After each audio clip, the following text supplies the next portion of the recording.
वफाकी वज़ीर इत्तलात अता तारर ने कहा 9 मई का मास्टर माइंड बानी PTI है। 9 मई वाक़यात में मुलव्विस कोई शख्स नहीं बचेगा। तमाम किरदारों को कैफरे किरदार तक पहुँचाया जाएगा।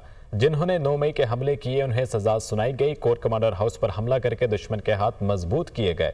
चोरी करने वाला आज भुगत रहा है मगर मुल्क दुश्मनी से बाज नहीं आ रहा। वो लाहौर में इज्तिमा से खिताब कर रहे थे। 9 मई का मास्टरमाइंड बानी चेयरमैन PTI था। ये 25 लोगों के अलावा जितने मंसूबा साज और इसका मास्टरमाइंड है वो इंशाअल्लाह ताला उनको कैफरे किरदार तक पहुंचाया जाएगा। जिन्होंने कोर कमांडर हाउस पे हमला किया, आज 25 जो मुजरिमान थे उनको कैद की सजा सुनाई गई है। और ये तमाम वो लोग थे जिन्होंने दिफाई तनसीबात पे हमला करके दुश्मन के हाथ मजबूत किए।